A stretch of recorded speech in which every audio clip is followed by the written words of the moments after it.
Paz do Senhor, amados irmãos. Gostaria de fazer uma gravação aqui sobre igrejas, né? Porque hoje nós temos uma quantidade muito grande de igrejas são abertas com muita facilidade. Você vê igrejas abertas em garagens, igrejas que se bota uma placa e já se vira uma igreja. Então eu tive a preocupação com essa singularidade que é a igreja, e decidi fazer um vídeo onde você deve usar pelo menos esses critérios, né? Existem muitos outros, mas creio que pelo menos esses critérios antes de você congregar em uma igreja. E se você que é líder de uma igreja e não tem esses critérios que eu vou citar aqui, fica também aqui uma maneira de você ver que você pode melhorar a sua condição como líder e como igreja, também instituição igreja. O primeiro ponto que eu gostaria de destacar é a igreja séria, a igreja legal, ela deve fazer parte de uma convenção séria. O que é uma convenção? Convenção é a organização que dará amparo, ajuda à igreja.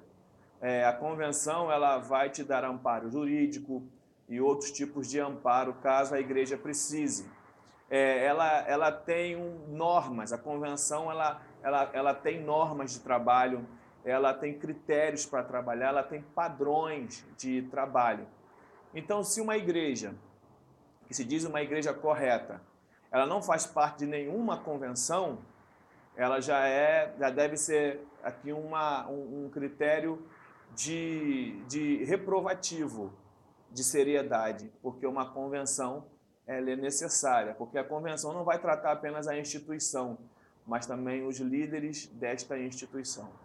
O segundo ponto é que a igreja não pode ser uma igreja clandestina, ela deve ser uma igreja legal, ela deve ter um estatuto interno registrado em cartório, ela deve ter uma inscrição no cadastro de CNPJ, isso é uma lei, número 4.503. Ela deve ter um carimbo de CNPJ, isso é um decreto federal, lei 61.514. Ela deve ter um livro caixa, e todas as saídas desse livro caixa devem ter as razões definidas. Ela deve ter uma ata de reunião, ata de resolução, atas. As igrejas que não têm funcionários, né? Funcionários para limpeza, que não, assim, porque geralmente as igrejas, ainda mais igrejas menores, elas têm um trabalho voluntário, mas tem igrejas que têm funcionários com carteira assinada, e está certo. Ela deve ter um livro chamado Raiz Negativo, para dizer que esse é um trabalho que ela não tem funcionários para trabalhar nela. Ela deve ter uma declaração de isenção. Isso também é uma lei federal, número 1041. Ela deve ter um documento que a isenta, caso ela não tenha trabalho. Ela deve ter matrícula do INSS também, na questão trabalhista dos funcionários da igreja. Ela deve ter um imposto sindical patronal. O que é isso? Se ela tiver pessoas que trabalhem para a igreja, ela deve pagar um imposto. Mas se ela não tem ninguém que trabalhe para a igreja, esse imposto deve entrar, a igreja deve entrar com um pedido de isenção de valores para funcionários. Ela deve ter um contrato de locação, caso a igreja está locada em algum lugar, ela alugou algum lugar para realizar as suas atividades. E último ponto da questão de não ser clandestino, ela deve ter um contrato com um contador que vai fazer toda a documentação acima, um contador que vai ver as finanças da igreja e tudo mais. Uma igreja legal deve ter todas essas coisas. A outra coisa que uma igreja legal, ela não pode ser partidária. Uma igreja legal, ela não pode olhar para pessoas específicas e deixar de olhar outras. Se você vai ajudar financeiramente alguém, tenha também a mesma motivação quando for uma outra pessoa, porque a igreja não pode ser partidária. Bem, se você ouviu as coisas acima e você acha que está tudo certo, sobre isso está certo, vamos agora falar dos pastores.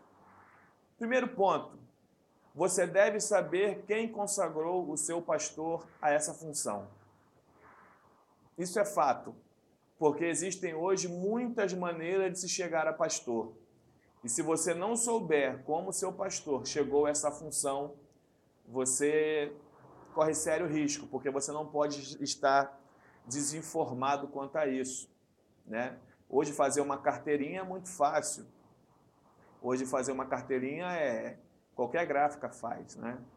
Qual é o envolvimento do seu pastor com o estudo da palavra?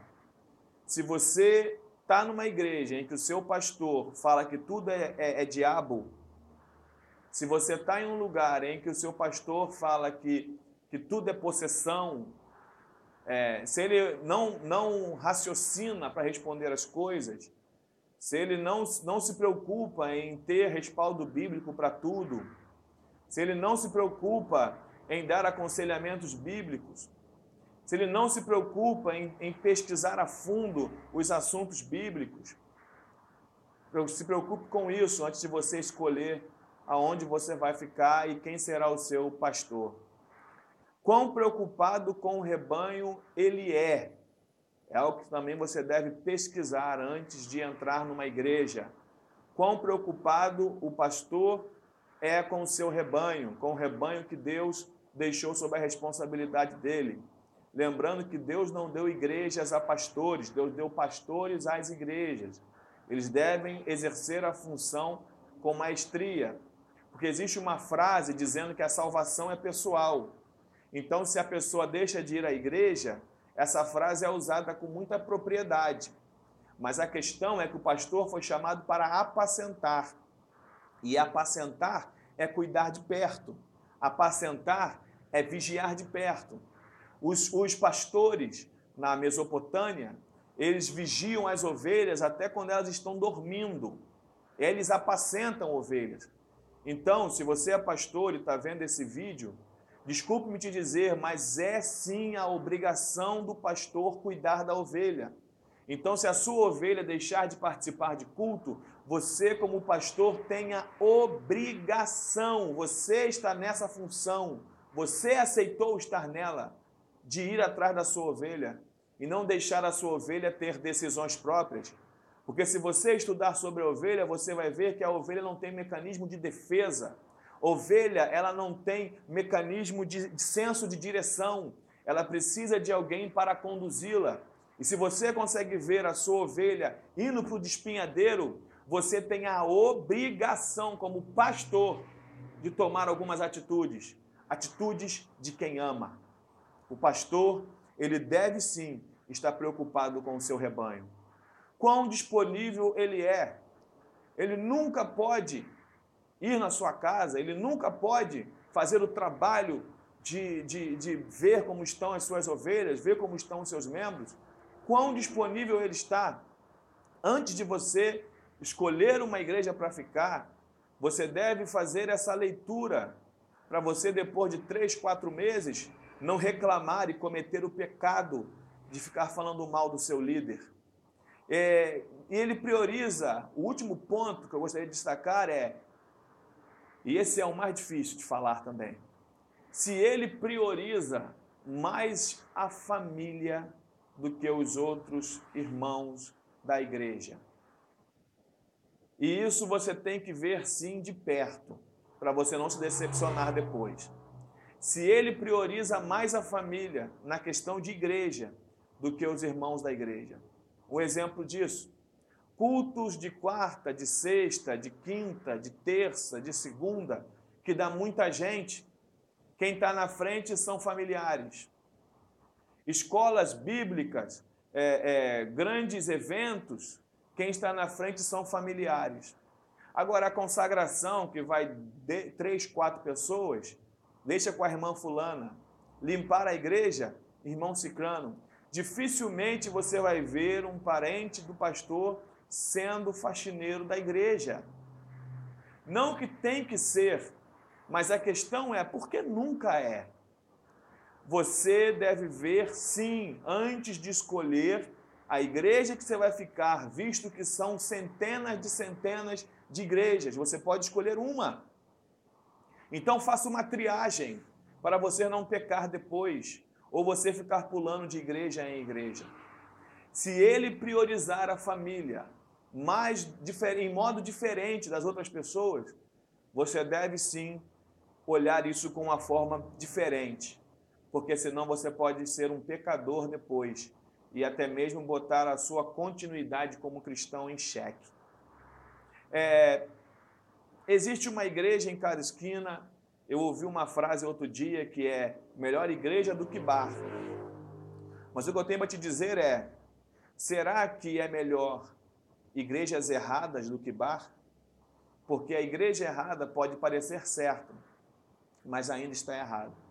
É claro que eu não apoio ter bar em cada esquina, mas se eu puder dizer algo, eu digo a você, pastor, e a você, irmãos e irmãs que estão aí nas suas igrejas: mantenha-se corretamente firmado, porque se a coisa estiver errada, por mais que a intenção seja boa, ainda é errado. Amém? Deus abençoe a tua vida. Se você gostou, se inscreva no canal, curta o vídeo. Deus é fiel em todas as coisas. Nunca se esqueça disso. Compartilhe o vídeo se serviu para você, pode servir para outras pessoas também. Amém? Deus é fiel em todas as coisas. Nunca se esqueça disso. A paz do Senhor Jesus.